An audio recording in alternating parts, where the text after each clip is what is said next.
नमस्कार दोस्तों, स्वागत है आप सभी का पाथफाइंडर पर। आज से कुछ ही दिन पहले की बात है, शेख हसीना के द्वारा अपनी रिटर्न को प्लान करने के लिए बांग्लादेश में एक मेगा रैली को अनाउंस किया गया था। लेकिन दोस्तों, उसी मेगा रैली को एक तरीके से सप्रेस किया गया था बांग्लादेश की इंटरिम गवर्नमेंट के द्वारा, जिसको मोहम्मद यूनुस हेड कर रहे हैं। और हालात इतने ज़्यादा बिगड़ चुके थे कि मोहम्मद यूनुस ने उसी एरिया में जहां पर शेख हसीना अपनी रैली को प्लान कर रही थी, वहां पर बांग्लादेशी आर्मी को डिप्लॉय किया गया, जिसमें कि उन्होंने अवामी लीग के कई सारे जो नेता हैं, कई सारे जो कार्यकर्ता हैं, उनको वहां से अरेस्ट करना शुरू कर दिया था। और जैसे ही हमें ये डेवलपमेंट्स देखने को मिली, एकदम से अमेरिका की तरफ से मोहम्मद यूनुस और उनकी इंटरिम गवर्नमेंट को थ्रैश किया गया है अमेरिका के द्वारा। उन्होंने साफ साफ ये कहा है कि बांग्लादेश में freedom of speech and expression को मेंटेन करना बहुत ज़रूरी है।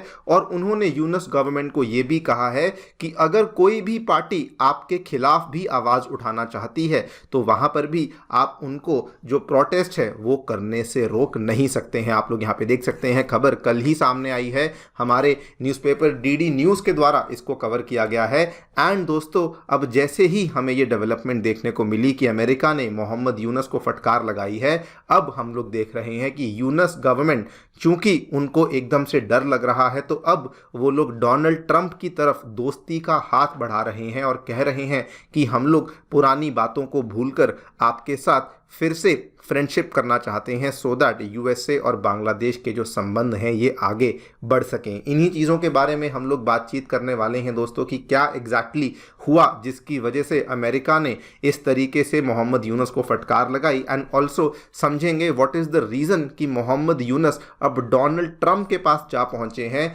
दोस्ती का हाथ बढ़ाने के लिए। क्या मेन रीजंस हैं इस सडन यू टर्न के लिए। आइए शुरू करते हैं मेरे साथ। मेरा नाम है अनिरुद्ध। यदि आप लोग हमें फॉलो करना चाहते हैं, हमारे लेक्चर्स के अपडेट्स को प्राप्त करना चाहते हैं, तो यहाँ पर दिए गए टेलीग्राम चैनल्स के माध्यम से ऐसा कर सकते हैं। दोस्तों, आगे बढ़ने से पहले आप सभी को बताना चाहूँगा कि अनअकैडमी के जो अलग अलग ऑफलाइन सेंटर्स हैं, वहाँ पर हमने सभी सेंटर्स में जीएस फाउंडेशन बैचेस के दामों को गिरा दिया है और अब आप लोग इनमें एनरोल कर सकते हैं केवल 60,000 रुपीज़ में। हमारे सेंटर्स नई दिल्ली के करोल बाग, नई दिल्ली के मुखर्जी नगर, उत्तर प्रदेश के प्रयागराज एवं बिहार के पटना में आ चुके हैं, जहाँ पर आप जीएस बैचेस में एनरोलमेंट कर सकते हैं, जिसके साथ में आपको CSAT, essay writing classes, current affairs coverage और टेस्ट सीरीज जैसी सेवाएं भी अवेलेबल करवाई जाएंगी। कोई भी डाउट है, कोई भी क्वेरी है, आप हमारे सेंटर को विजिट कर सकते हैं या फिर नीचे दिए गए फ़ोन नंबर्स पर फ़ोन भी कर सकते हैं। Free study material, Unacademy monthly magazine जैसी चीज़ों को पाने के लिए हमारी नई ऐप को डाउनलोड कर सकते हैं। इसका लिंक भी डिस्क्रिप्शन बॉक्स में नीचे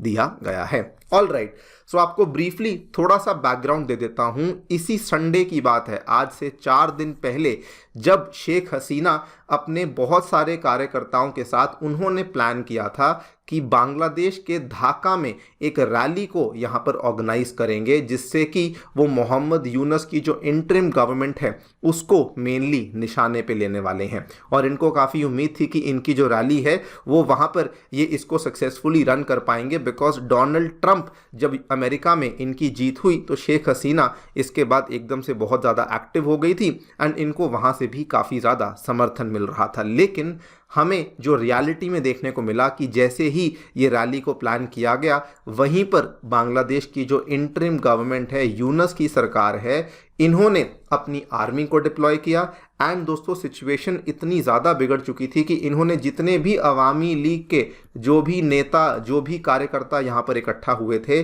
उन सभी को अरेस्ट करना शुरू कर दिया था। बल्कि मैं आपको अगर रियलिटी बताऊं तो संडे के दिन बांग्लादेश की राजधानी ढाका में उस पर्टिकुलर एरिया जहां पर ये रैली को प्लान किया गया था, आपको जानकर हैरानी होगी, बांग्लादेश का जो बॉर्डर गार्ड बांग्लादेश है उसके 191 प्लेटून्स को यहाँ पे डिप्लॉय किया गया था, जस्ट टू मेक श्योर कि वहाँ पे शेख हसीना के द्वारा या उनके कार्यकर्ताओं के द्वारा किसी प्रकार की भी प्रोटेस्ट रैली को ऑर्गेनाइज ना किया जा सके। एंड जैसे ही हमें ये डेवलपमेंट देखने को मिली, वहाँ पर ही इमीडिएटली अमेरिका ने मोहम्मद यूनुस को एक तरीके से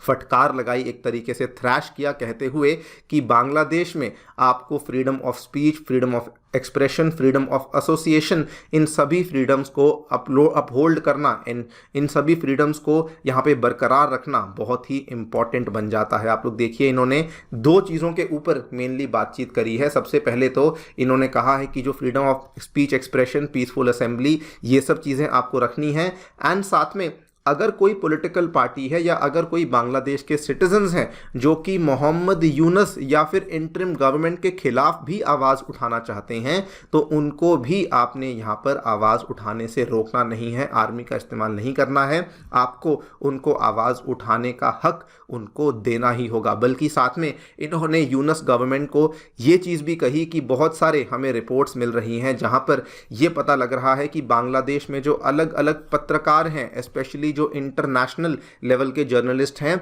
उनको भी आप बांग्लादेश में ऑपरेट करने की अनुमति नहीं दे रहे। एंड वहीं पर इन्होंने कहा कि ये भी बिल्कुल गलत है, आपको मेक श्योर करना है कि सभी जो जर्नलिस्ट हैं उनकी फ्रीडम्स यहाँ पे अपहोल्ड हों और उनको जितनी भी अप्रोप्रिएट रिस्पेक्ट है वो भी यहाँ पर दी जानी चाहिए ना। जैसे ही यहाँ पे अमेरिका के द्वारा मोहम्मद यूनुस को फटकार लगाई गई, इमीडिएटली दोस्तों हम ये देखते हैं कि अब मोहम्मद यूनुस की सरकार की तरफ से कुछ सिग्नल्स मिल रहे हैं जो कि ये बताते हैं कि ये डोनाल्ड ट्रंप की गवर्नमेंट के साथ अपनी दोस्ती को बेटर करना चाहते हैं, अपनी रिलेशनशिप को बेटर करना चाहते हैं। आप लोग यहाँ पे देख भी सकते हैं, खबर आई है बांग्लादेशीज यूनुस कुड बरी दी हैचेट विद डोनाल्ड ट्रंप। और यहाँ पर ये एक्सपर्ट्स का ये कहना है कि अब मोहम्मद यूनुस डोनाल्ड ट्रंप के साथ बिल्कुल भी एनिमोसिटी नहीं रख सकते हैं और बल्कि वो नए अमेरिकी प्रशासन के साथ अपने संबंधों को बेटर करने का पूरा प्रयास करने वाले हैं। बल्कि हम ऑलरेडी देख चुके हैं, जब आज से कुछ ही दिन पहले जब डोनाल्ड ट्रंप की अमेरिका में जीत हुई थी, इमीडिएटली मोहम्मद यूनुस ने एक कॉन्ग्रेचुलेटरी नोट भी डोनाल्ड ट्रंप को भेज दिया था और उसमें भी उन्होंने यही लिखा था कि ये उम्मीद करते हैं कि जब ट्रंप का प्रशासन सत्ता में आ जाएगा तो बांग्लादेश और डोनाल्ड ट्रंप और बांग्लादेश और अमेरिका के बीच में जो रिलेशनशिप है ये हम लोग उम्मीद करते हैं कि और भी ज़्यादा बेहतर हो जाएगी। ये ही अपने आप में बहुत बड़ा यू टर्न है मोहम्मद यूनुस का, बिकॉज आपको याद करवा दूं, यूनुस बहुत ज़्यादा वोकली डोनाल्ड ट्रंप के अगेंस्ट थे। 2016 में जब डोनाल्ड ट्रंप पहली बार सत्ता में आए थे तो इन्होंने वहाँ पर अमेरिका में कहा था कि मैं इस जीत से बहुत ज़्यादा परेशान हूँ, मुझे ऐसा लग रहा है कि मैंने सारी स्ट्रेंथ खो दी है। और उन्होंने ये भी कहा था कि हम लोग जो हैं डोनाल्ड ट्रंप की जीत को बिल्कुल भी पॉजिटिवली नहीं ले रहे हैं। लेकिन आज आप देखिए, यहाँ पर एक यू टर्न लेते हुए Mohammad Yunus already Donald Trump को पहले ही बधाई दे चुके हैं और अब भी ये यहाँ पर कह रहे हैं कि हम चाहते हैं बांग्लादेश के ट्रंप एंड अमेरिका के साथ जो रिलेशनशिप है वो बेटर रह सके। सवाल आता है कि अब सडनली यूनुस के द्वारा इस तरीके से अपने स्टैंड को चेंज क्यों किया गया है। पहली बात तो वही कि देखिए, डोनाल्ड ट्रंप और शेख हसीना ये आपस में इन दोनों की काफ़ी अच्छी रिलेशनशिप है, जिसमें डोनाल्ड ट्रंप ये तक कह चुके हैं कि वो शेख हसीना की गवर्नमेंट को ही बांग्लादेश की लेजिटिमेट गवर्नमेंट मानते हैं। अगर मान लीजिए यूनुस किसी भी तरीके से ट्रंप को एंटागनाइज करते हैं तो उस केस में पॉसिबिलिटीज़ हाई हो जाती हैं कि शेख हसीना का जो रिटर्न है वो बांग्लादेश में बन जाएगा। लेकिन अकेला ये रीज़न नहीं है, दूसरा रीज़न यहाँ पर व्यापार भी है, बिकॉज बांग्लादेश का जो बहुत सारा व्यापार है ये अमेरिका के ऊपर डिपेंडेंट है। अगर आज बांग्लादेश किसी भी तरीके से ट्रंप के साथ अपनी रिलेशनशिप को ख़राब करते हैं तो बांग्लादेश की जो रेडीमेड गारमेंट्स की इंडस्ट्री है, टेक्सटाइल्स की इंडस्ट्री है, उसको भारी चोट लग सकती है। बिकॉज उनके बहुत सारे जो एक्सपोर्ट्स हैं वो अमेरिकी मार्केट में ही जाते हैं जहां पर उनको अच्छे दाम भी मिलते हैं। तो ये भी एक बड़ा रीज़न है कि वो आज किसी भी तरीके से अमेरिका या ट्रंप को परेशान नहीं करना चाहते हैं। लेकिन एक और बड़ा रीज़न जो कि यहाँ पर बन जाता है, that is the angle of India. So मान लीजिए कि किसी तरीके से जो यूनुस हैं वो डोनाल्ड ट्रंप के साथ अपनी रिलेशनशिप को सही नहीं करते हैं, तो उस केस में यूनुस के खिलाफ ट्रंप तो होंगे ही होंगे, लेकिन दूसरी तरफ इंडिया भी यूनुस के खिलाफ हो जाएंगे। एंड उस केस में यूनुस का जो यहाँ पर पावर में रहना है बांग्लादेश में, ये और भी कठिन हो जाएगा। एंड इसीलिए ये आज अपनी इक्वेशन को ट्रंप के साथ भी ठीक करना चाहते हैं, सो दैट जो साउथ एशिया में सबसे बड़ी रीजनल पावर इंडिया है ये उसके साथ भी अपनी रिलेशनशिप को ठीक कर सकें एंड मेक श्योर कर सकें कि ये ज़्यादा से ज़्यादा देर वहाँ पर सत्ता में रह पाएं। देखते हैं आगे चलकर क्या होता है, लेकिन फिलहाल ये यहाँ पर कहा जा रहा है एक्सपर्ट्स के द्वारा कि अगर बांग्लादेश को अमेरिका के साथ अपने संबंधों को बेटर करना है तो सबसे पहले तो बांग्लादेश को अमेरिका में एक लॉबिस्ट को अपॉइंट करना होगा, जो कि वहाँ जाकर के बांग्लादेश की सिचुएशन अमेरिकी लॉ मेकर्स को समझाएगा, सो दैट डोनाल्ड ट्रंप कोई ऐसा वैसा कदम ना ले लें जिससे कि यूनुस की गवर्नमेंट ही यहाँ पर ख़त्म हो जाए। देखते हैं आगे क्या होता है। आप लोग अपनी राय हमें डेफिनेटली बताएं कमेंट सेक्शन में। Thank you so much for listening, stay tuned and